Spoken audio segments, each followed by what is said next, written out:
Assalamualaikum warahmatullahi wabarakatuh. Perkenalkan, saya Septia Melina, NIM 210601105, Prodi Ekonomi Pembangunan. Tugas mata kuliah Teori Makro 2 dengan dosen pengampu Dr. Alphonsa Trianto, STMP.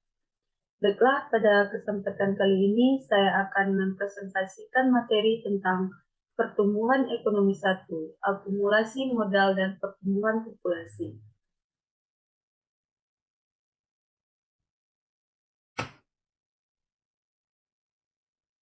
Adapun sub pokok pembahasan pada materi ini yaitu tentang pertama akumulasi modal, kedua tingkat modal kaidah, dan ketiga pertumbuhan populasi. Kita masuk pada sub pembahasan yang pertama yaitu tentang akumulasi modal.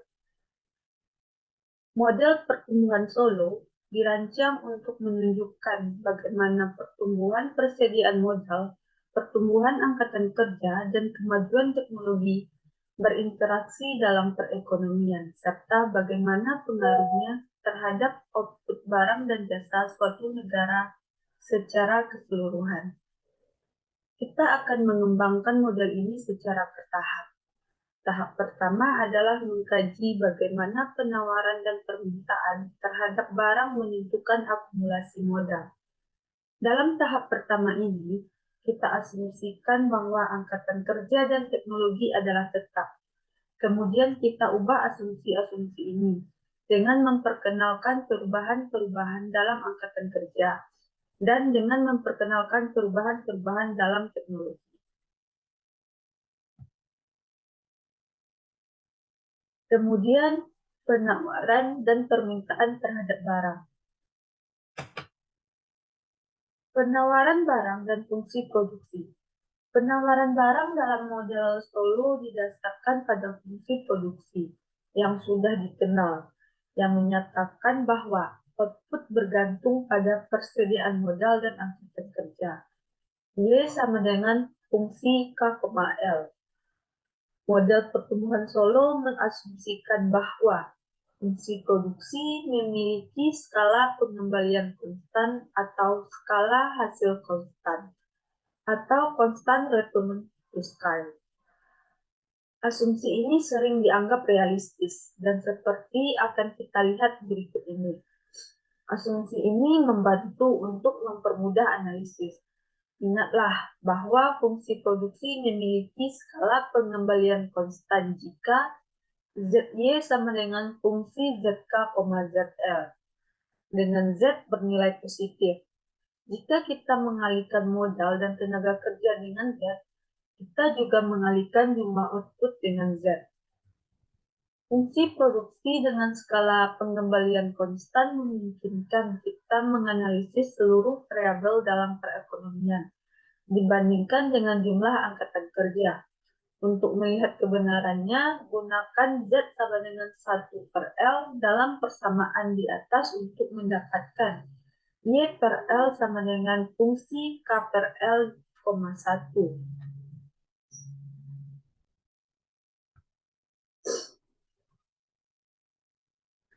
Persamaan ini menunjukkan bahwa jumlah output per pekerja Y/L adalah fungsi dari jumlah modal per pekerja K/L. Angka 1 adalah tentu saja konstan sehingga bisa dihilangkan. Asumsi skala pengembalian konstan menunjukkan bahwa besarnya perekonomian sebagaimana diukur oleh jumlah pekerja tidak mempengaruhi hubungan antara output per pekerja dan modal per pekerja. Karena besarnya perekonomian tidak menjadi masalah, maka cukup beralasan untuk menyatakan seluruh variabel dalam istilah per pekerja.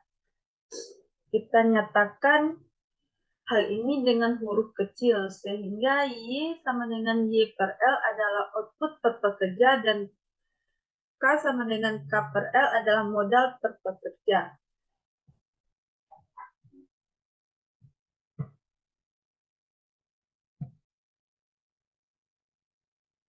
Selanjutnya, kita bisa menulis fungsi produksi sebagai Y sama dengan fungsi K. Di manakah kita definisikan K sama dengan fungsi K, 1 menunjukkan fungsi produksi. Kemiringan dari fungsi produksi ini menunjukkan berapa banyaknya output tambahan yang dihasilkan oleh seorang pekerja ketika mendapatkan 1 unit modal tambahan. Angka yang diperoleh merupakan produk marginal modal MPK. Secara matematis kita tulis MPK sama dengan fungsi K tambah 1 dikurang fungsi K.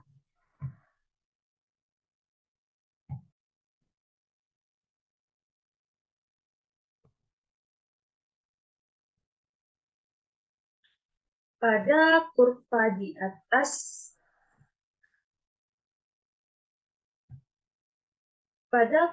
atas menjelaskan ketika jumlah modal meningkat, kurva fungsi produksi menjadi lebih datar, yang mengindikasikan bahwa fungsi produksi mencerminkan produk marginal modal yang kian menurun. Ketika K rendah, rata-rata pekerja hanya memiliki sedikit modal untuk bekerja, sehingga 1 unit modal tambahan begitu berguna dan dapat memproduksi banyak output tambahan. Ketika K tinggi, rata-rata pekerja memiliki banyak modal, sehingga 1 unit modal tambahan hanya sedikit meningkatkan produksi. Selanjutnya yaitu permintaan terhadap barang dan fungsi konsumsi. Permintaan terhadap barang dalam model Solow berasal dari konsumsi dan investasi. Dengan kata lain, output per pekerja Y merupakan konsumsi per pekerja dan investasi per pekerja I. Y sama dengan C tambah I. Persamaan ini adalah versi per pekerja dari identitas perhitungan pendapatan nasional untuk suatu perekonomian. Lihatlah bahwa persamaan itu menghilangkan belanja pemerintah yang untuk tujuan saat ini bisa kita hilangkan, dan ekspor neto karena tidak mengasumsikan perekonomian tertutup. Model Solow mengasumsikan bahwa setiap tahun orang menabung sebagian S dari pendapatan mereka dan mengkonsumsi sebagian 1 dikurang S. Kita bisa nyatakan gagasan ini dengan fungsi konsumsi sederhana, yaitu C sama dengan 1 dikurang S kali Y, di mana S tingkat tabungan adalah angka antara 0 dan 1. Ingatlah bahwa berbagai kebijakan pemerintah secara potensial bisa mempengaruhi tingkat tabungan nasional. Sehingga salah satu dari tujuan kita adalah mencari berapa tingkat tabungan yang diinginkan. Namun sekarang kita asumsikan tingkat bunga S sudah baku.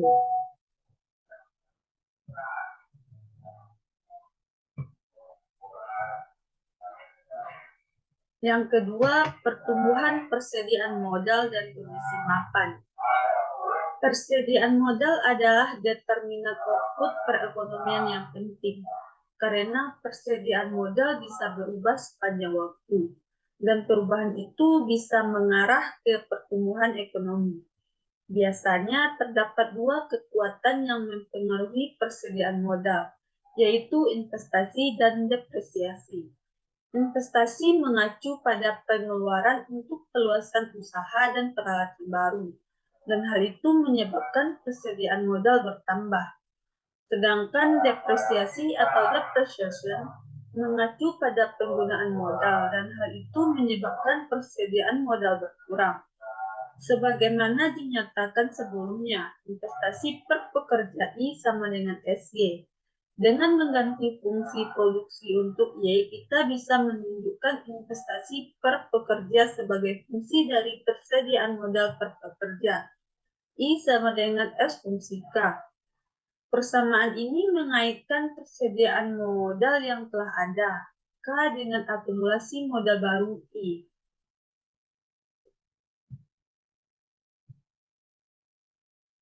Di sini ada kurva. Untuk kurva yang pertama menjelaskan output, konsumsi, dan investasi. tingkat tabungan S menentukan alokasi output di antara konsumsi dan investasi. Untuk setiap tingkat modal K, output adalah fungsi K. Investasi adalah S fungsi K dan konsumsi adalah fungsi K dikurang S fungsi K. Sedangkan pada kurva yang kedua menjelaskan depresiasi sebagian persediaan modal yang konstan dan habis dipakai setiap tahun. Karena itu, depresiasi adalah proporsional terhadap persediaan modal. Kurva yang di samping menjelaskan tentang investasi, depresiasi, dan kondisi mapan. Tingkat modal kondisi mapan adalah tingkat di mana investasi sama dengan depresiasi yang menunjukkan bahwa jumlah modal tidak akan berubah sepanjang waktu. Di bawah K, investasi melebihi depresiasi, sehingga persediaan modal tumbuh. Di atas K, investasi kurang dari depresiasi, sehingga persediaan modal menyusut.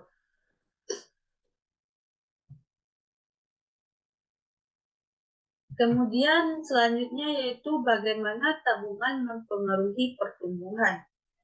Gambaran tentang pertumbuhan Jepang dan Jerman setelah Perang Dunia II tidaklah sesederhana seperti yang diuraikan dalam studi kasus. Fakta terkait lainnya adalah bahwa Jepang dan Jerman menyisihkan sebagian output mereka dalam bentuk tabungan dan investasi yang lebih tinggi ketimbang Amerika Serikat. Untuk memahami secara lebih jelas dan lebih mendalam tentang perbedaan-perbedaan internasional dalam kinerja ekonomi, kita harus melihat dampak dari tingkat tabungan yang berbeda. Perhatikanlah apa yang terjadi pada perekonomian, di mana tingkat tabungannya meningkat. Perekonomian diasumsikan dimulai dalam kondisi mapan dengan tingkat tabungan S1 dan persediaan modal K. Ketika tingkat tabungan meningkat dari S1 ke S2, kurva S fungsi K bergeser ke atas pada tingkat tabungan awal S dan persediaan modal awal K, jumlah investasi mengimbangi jumlah depresiasi. Setelah tingkat tabungan meningkat, secara otomatis investasi menjadi lebih tinggi. Tetapi persediaan modal dan depresiasi tidak berubah. Karena itu, investasi melebihi depresiasi.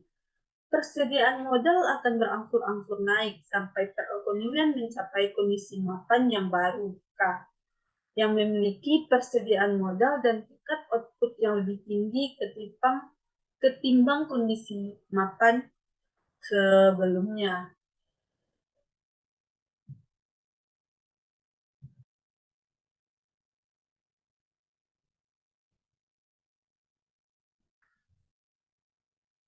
Model Solo menunjukkan bahwa tingkat tabungan adalah determinan penting dari persediaan modal pada kondisi mapan. Jika tingkat tabungan tinggi, perekonomian akan mempunyai persediaan modal yang besar dan tingkat output yang tinggi. Jika tingkat tabungan rendah, perekonomian akan memiliki persediaan modal yang kecil dan tingkat output yang rendah. Kesimpulan ini lebih banyak menyoroti pembahasan tentang kebijakan fiskal. Defisit anggaran pemerintah bisa mengurangi tabungan nasional dan mengerutkan investasi.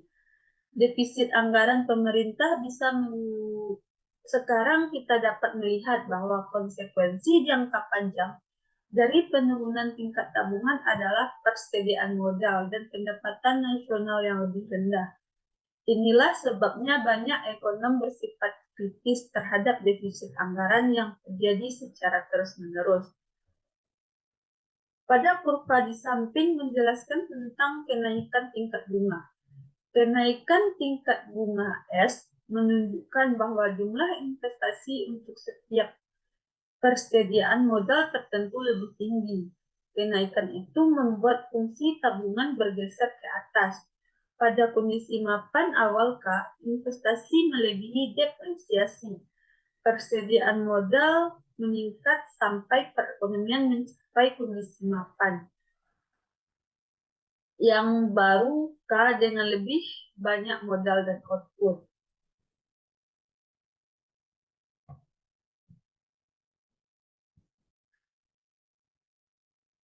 Kemudian kita masuk pada sub pembahasan yang kedua, yaitu tentang tingkat modal kaidah emas.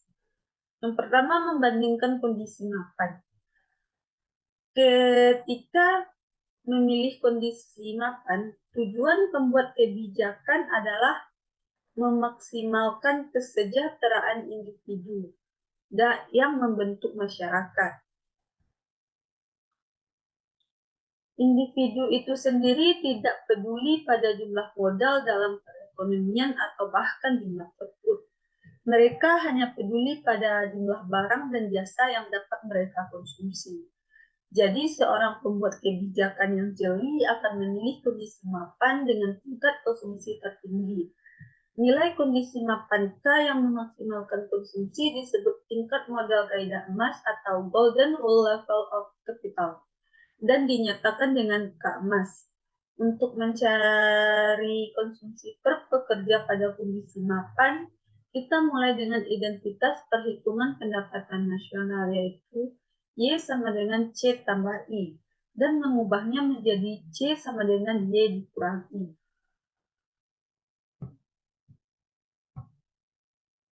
Konsumsi adalah output dikurangi investasi. Karena kita ingin mencari konsumsi pada kondisi mapan, maka kita ganti nilai kondisi mapan untuk output dan investasi.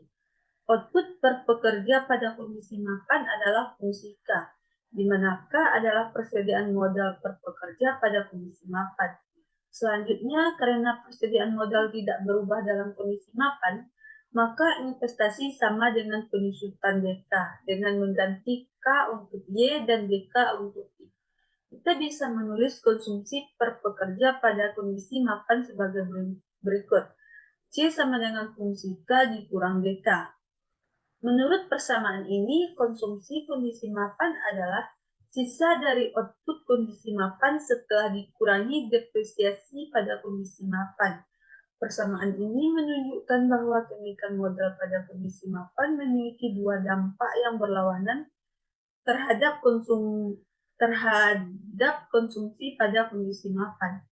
Di satu sisi lebih banyak modal berarti lebih banyak output. Di sisi lain lebih banyak modal juga berarti bahwa lebih banyak output yang harus digunakan untuk mengganti modal yang habis dipakai.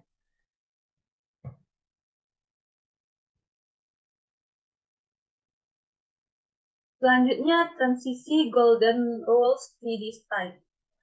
Yang pertama, jika modal awal terlalu besar. Jika persediaan modal terlalu besar, maka pemerintah akan mengeluarkan kebijakan yang membuat tingkat tabungan menurun. Misalnya menurunkan tingkat bunga deposito. Penurunan tingkat simpanan membuat konsumsi meningkat, investasi menurun, dan secara bertahap persediaan modal menurun. Investasi menurun membuat jumlahnya kurang dari depresiasi. Akibatnya ekonomi tidak lagi dalam kondisi mapan. Yang kedua, jika modal awal terlalu kecil. Jika persediaan modal terlalu kecil, maka pemerintah akan mengeluarkan kebijakan untuk meningkatkan simpanan. Peningkatan simpanan membuat konsumsi turun dan investasi naik. Investasi naik menyebabkan persediaan modal naik secara bertahap, yang menyebabkan output, konsumsi, dan investasi naik juga secara bertahap, sampai mencapai kondisi mapan. Menurut persamaan ini, konsumsi pada kondisi mapan adalah sisa dari output kondisi mapan dikurangi depresiasi kondisi mapan. Ini lebih jauh menunjukkan bahwa kenaikan modal kondisi mapan memiliki dua efek berlawanan pada konsumsi kondisi mapan. Di satu sisi lebih banyak modal berarti lebih banyak output. Di sisi lain lebih banyak modal juga berarti lebih banyak output yang harus digunakan untuk mengganti modal yang harus dipakai. Output perekonomian digunakan untuk konsumsi atau investasi. Di kondisi mapan, investasi sama dengan depresiasi. Jadi konsumsi adalah selisih antara output fungsi K dan depresiasi DK. Konsumsi kondisi mapan dimaksimalkan pada kondisi mapan kaidah emas. Persediaan modal kaidah emas dinotasikan K emas dan konsumsi kaidah emas adalah C emas. Kita buat kondisi sederhana yang mencirikan tingkat modal kaidah emas. Ingat kemiringan fungsi produksi adalah produk marginal modal MPK. Kemiringan garis beta adalah D karena dua kemiringan ini sama pada emas. Kaidah emas dapat dijelaskan dengan persamaan MPK sama dengan D.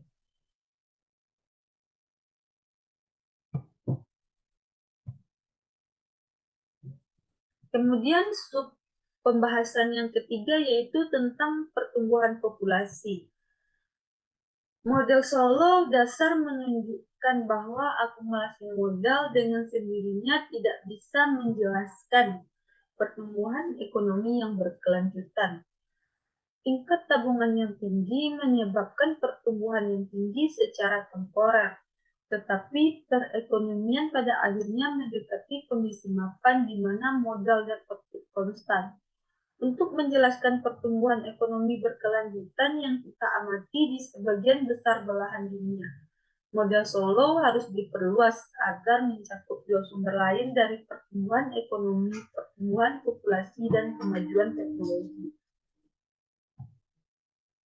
Efek pertumbuhan penduduk. Kenaikan tingkat pertumbuhan populasi menggeser garis yang mewakili pertumbuhan populasi dan depresiasi ke atas. Kondisi mapan baru memiliki tingkat modal per pekerja lebih rendah daripada kondisi awal. Jadi model Solow memprediksi perekonomian dengan tingkat pertumbuhan populasi lebih tinggi akan memiliki tingkat modal per pekerja lebih rendah dan karenanya pendapatan lebih rendah. Kenaikan tingkat pertumbuhan populasi dari N1 ke N2 mengurangi persediaan modal kondisi mapan dari K1 ke K2. Perubahan persediaan modal per pekerja yaitu delta K sama dengan I dikurang D tambah N kali K. Sekarang kita substitusi S fungsi K untuk I. Delta K sama dengan SFK dikurang D tambah N dikali K. Persamaan ini menunjukkan bagaimana investasi, depresiasi, dan pertumbuhan populasi baru mempengaruhi persediaan modal per pekerja. Investasi baru meningkatkan K, sementara depresiasi dan pertumbuhan populasi menurunkan K. Ketika kita tidak memasukkan K ber N dalam versi sederhana, kita sedang mengasumsikan kasus khusus di mana pertumbuhan populasi adalah 0. Dampak pertumbuhan ekonomi. Model Solow memprediksi bahwa negara-negara dengan pertumbuhan populasi yang lebih tinggi akan memiliki tingkat GDP per kapita yang lebih rendah. Perhatikanlah bahwa perubahan pada tingkat pertumbuhan populasi serupa dengan perubahan pada tingkat tabungan. Memiliki efek tingkat pada pendapatan per kapita, namun tidak mempengaruhi tingkat pertumbuhan pendapatan per kapita pada saat kondisi mapan. Akhirnya, pertumbuhan populasi mempengaruhi kriteria kita untuk menentukan tingkat modal kaidah emas atau memaksimalkan konsumsi. Untuk melihat bagaimana kriteria ini berubah, ingatlah bahwa konsumsi per pekerja adalah C sama dengan Y dikurang I. Pertumbuhan populasi yang tinggi cenderung mempunyai tingkat pendapatan per kapita yang rendah. Bukti internasional tersebut konsisten dengan prediksi model kita bahwa tingkat pertumbuhan populasi adalah salah satu determinan standar kehidupan suatu negara. Kesimpulan ini tidak dikesampingkan oleh para pembuat kebijakan. Mereka berusaha mendorong negara-negara termiskin dunia keluar dari kemiskinan, seperti para penasehat yang dikirim ke negara-negara berkembang oleh Bank Dunia, yang seringkali menyarankan untuk mengurangi tingkat kelahiran dengan meningkatkan pendidikan tentang metode pengendalian kelahiran dan memperluas peluang kerja bagi komunitas. Cina bahkan memberlakukan kebijakan totaliter dengan hanya membolehkan satu anak per pasangan. Kebijakan untuk mengurangi pertumbuhan populasi ini seharusnya, jika model Solo benar, meningkatkan pendapatan per kapita dalam jangka panjang. Model Malthusian.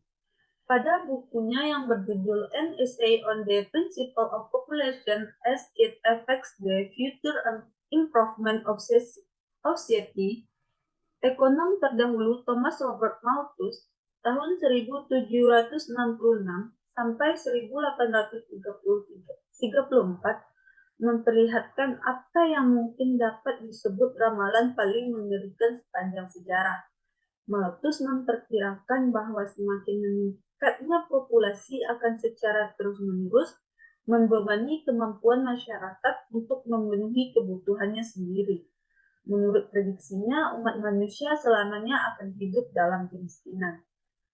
Malthus memulai dengan suatu catatan, makanan penting bagi keberadaan manusia, dan kemudian nafsu antara manusia adalah penting dan akan terus berada pada kondisi seperti saat ini. Dia menyimpulkan bahwa kekuatan populasi tak terbatas lebih besar daripada kekuatan bumi untuk memberikan hasil alam bagi manusia. Menurut Malthus, satu-satunya pengendalian pertumbuhan populasi adalah kesengsaraan dan sifat buruk. Malthus mengungkapkan, usaha-usaha yang dilakukan oleh badan-badan amal atau pemerintah untuk mengurangi kemiskinan justru akan kontraproduktif karena akan menyebabkan kaum miskin terus-menerus memiliki keturunan, menempatkan lagi lebih banyak beban pada kemampuan produktif masyarakat. Model Kremerian.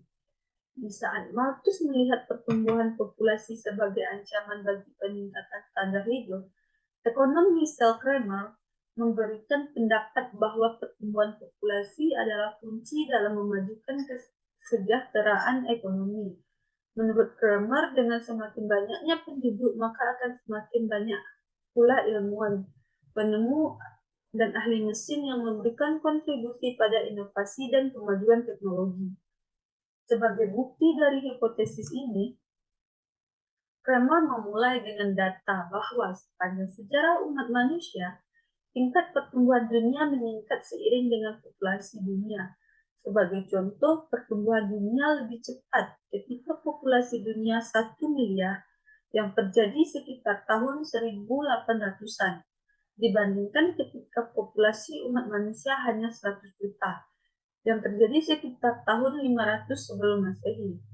Fakta ini sejalan dengan hipotesis bahwa memiliki lebih banyak penduduk akan mendorong lebih banyak kemajuan teknologi.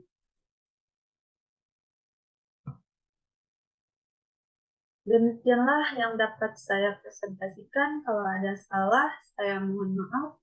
Saya tutupi saja dengan membaca Assalamualaikum warahmatullahi wabarakatuh.